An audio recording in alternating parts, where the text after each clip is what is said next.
What's going on, folks? It's Kspadetheprospect back with another report card video, and tonight we'll be giving out grades for NBA 2K14 MyCareer mode on the next gen consoles. That's the PlayStation 4 as well as the Xbox One. Let me give you a little bit of history about MyCareer mode.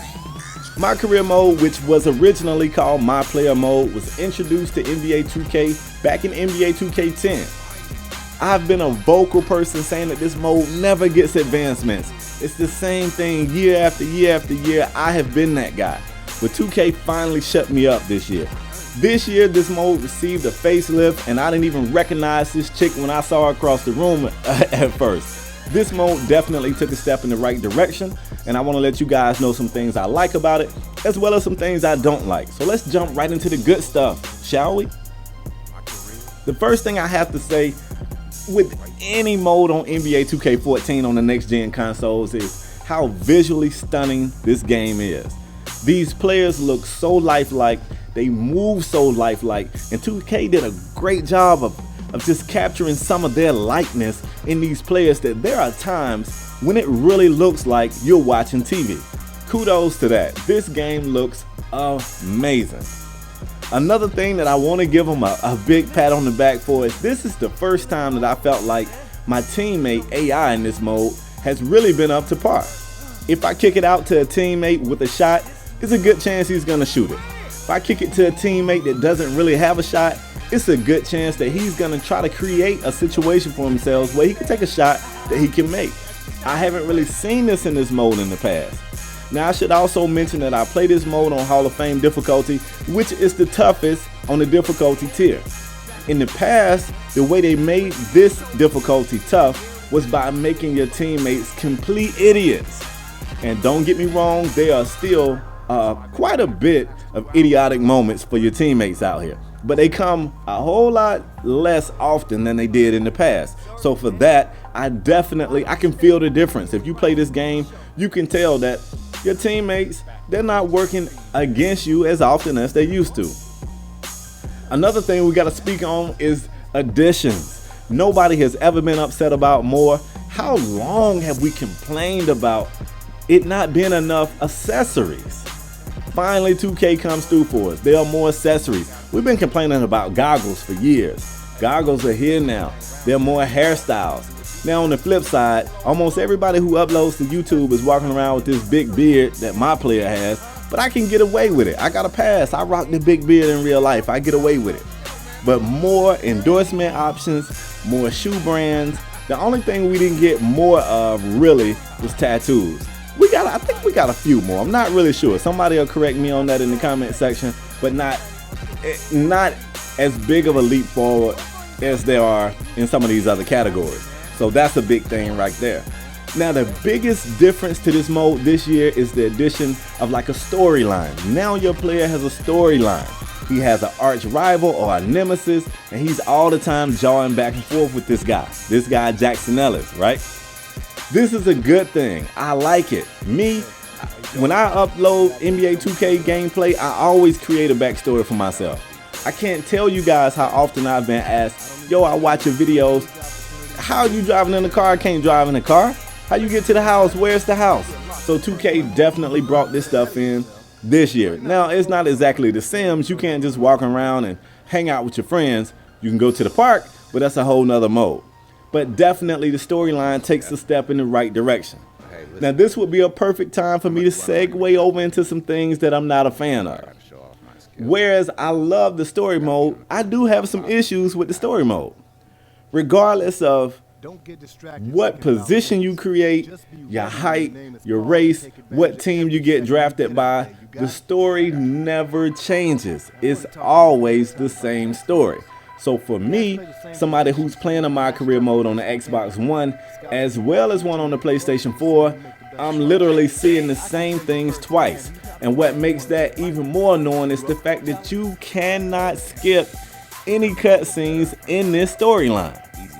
That's a problem for me. That's a problem for a lot of people. 2K, you guys know I love you. I don't know who thought it would be a great idea not to be able to skip cutscenes, but shame on you. Skippable cutscenes is a must. We have to have that moving forward. Another thing we got to talk about when it comes to the story mode is the fact that the off the court storyline affects what actually happens on the court. And this could quite possibly be the biggest disappointment from the addition of the storyline. I really want to love the storyline, but it bothers me when it's affecting what's going on the court. Let me give you an example. The first time your MyPlayer's team faced the Heat, you guys are not supposed to win.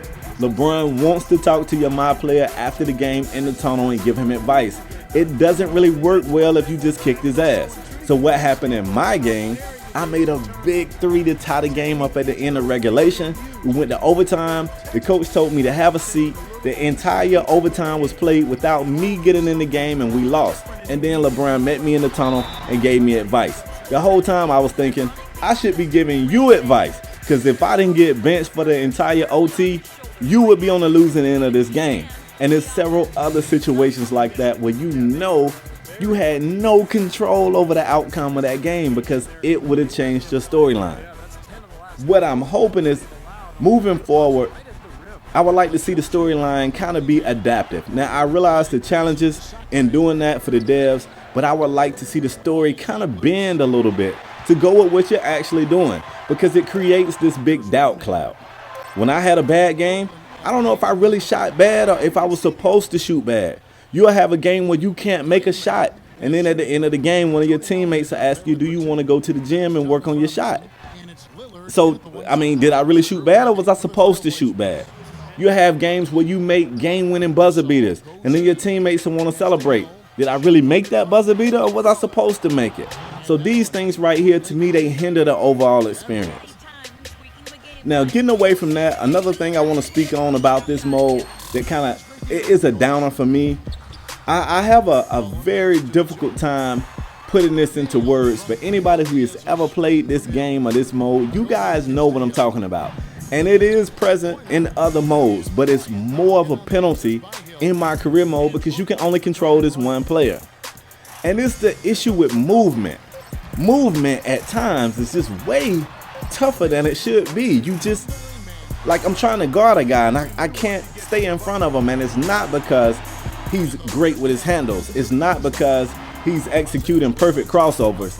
It's because I can't move as freely as I want to move. And something as simple as movement shouldn't be so tough. I don't know if it's a situation where the game is so animation heavy that your player's trying to find an animation to get into, but it is frustrating. That right there, please help me out with that, 2K. And one last thing, I don't really want to nitpick, but I gotta bring it up. Your player does interact with other players on his team, and these players don't have a voice. I understand why. I know that the people at 2K was working on 2 games this year. For one, NBA 2K14 for last gen consoles, as well as NBA 2K14 for what is now current gen consoles. And I also know that they did a great job of getting a lot of real NBA players' voices in for interviews. They did not, I would assume, have the time to get this script to all of these guys. So you got this awkward moment where you're talking to somebody who's not really talking to you. For me, it's not that big a deal, but for a mode that took such a giant step forward, it has to be noted that it is a bit of a downer. It doesn't hurt the overall experience for me, but it is a bit of a downer. So let me try to wrap this up so the video won't be too long. My final verdict is this. Let me say this. Anytime I review a mode, I feel like the single most important factor is gameplay. Everything else is just glitz and glamour. You can have the prettiest game in the world. If the gameplay is bad, then I won't like it. And the gameplay is solid, very solid. In fact, it's solid with an up arrow. And like I said earlier in this video, if you're a fan of MyPlayer mode or MyCareer mode, or whenever you started liking this mode, this is truly the best one to date. It really is.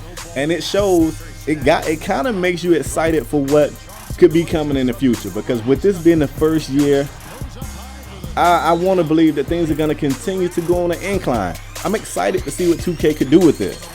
So it's time for my grade, folks. I feel fully confident giving this mode, NBA 2K14 MyCareer mode, on the next gen consoles. I hate saying that, current gen consoles, I'm giving this mode a B+. Now before the 2K guys get super upset with me, keep in mind that an A+ is perfection, and I have never, and I can't see myself ever giving a game a perfect. Nothing is perfect. Nothing is perfect. So a B+ is a really good grade. This mode, if you are a fan of this mode on some of the older games, you definitely have to get it for this game on the next gen consoles. So folks, in closing, if you enjoyed this video, give me a thumbs up, share it with a friend. And this is a series that I put out from time to time. Maybe there's a game that you're thinking about buying and you don't even know if this mode is gonna make that game worth your money. Take a stroll through my playlist. Maybe you'll see a game that you was on the fence about anyway, get a review, and maybe it'll help you make your decision up. But folks, that's all I got for this one. Hope you guys enjoyed it. I'm out till next time. Peace.